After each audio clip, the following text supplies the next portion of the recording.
वालेकुम। मेरा नाम सौरभ कुमार है और आप सभी का आईसीसी यानी इंडियन कोचिंग सेंटर में स्वागत है।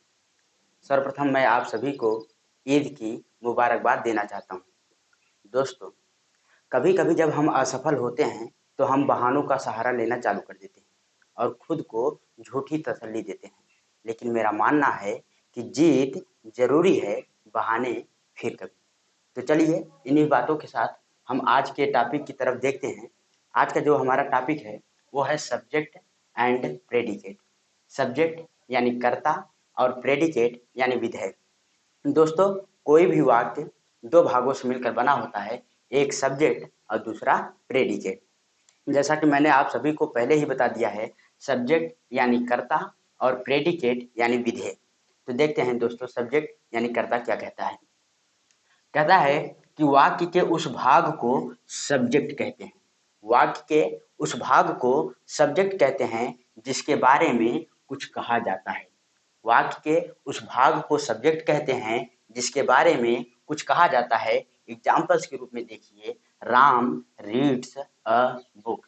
राम मतलब राम, रीड्स मतलब पढ़ता है, अ मतलब एक, बुक मतलब किताब। राम रीड्स अ बुक मतलब राम एक किताब पढ़ता है। कौन एक किताब पढ़ता है? राम, यानी यहाँ पर इस वाक्य में राम सब्जेक्ट हो गया। दूसरा, मोहन मतलब मोहन, प्लेज मतलब खेलता है, क्रिकेट मतलब क्रिकेट। मोहन प्लेज क्रिकेट यानी मोहन क्रिकेट खेलता है। कौन क्रिकेट खेलता है? मोहन, यानी मोहन सब्जेक्ट हो गया। और तीसरा, श्वेता मतलब श्वेता, टीचेज मतलब पढ़ाती हैं, अस मतलब हमको। श्वेता टीचेज अस मतलब श्वेता हमको पढ़ाती है। कौन हमको पढ़ाती है? श्वेता, यानी श्वेता क्या हो गया? सब्जेक्ट हो गया। दूसरा जो हमारा पॉइंट है, उस पॉइंट का नाम है प्रेडिकेट। प्रेडिकेट अर्थात विधेय। परिभाषा कहता है कि वाक्य का वह भाग जो सब्जेक्ट के बारे में कुछ कहता है। वाक्य का वह भाग जो सब्जेक्ट के बारे में कुछ कहता है उसे प्रेडिकेट कहते हैं। एग्जाम्पल्स के रूप में, Ravi sleeps in the room. Ravi मतलब रवि, स्लीप्स मतलब सोता है, इन द रूम मतलब कमरे में, यानी Ravi sleeps in the room मतलब रवि कमरे में सोता है।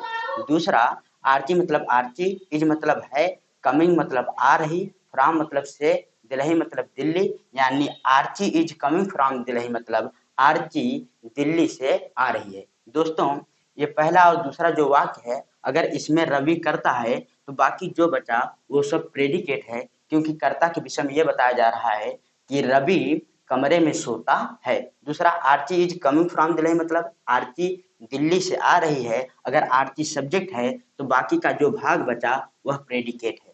और तीसरा, गैम्बलिंग मतलब जुआ खेलना, इज मतलब होता है, मतलब एक, बैड मतलब बुरा और हैबिट मतलब आदत, यानी gambling is a bad habit मतलब जुआ खेलना एक बुरा आदत होता है।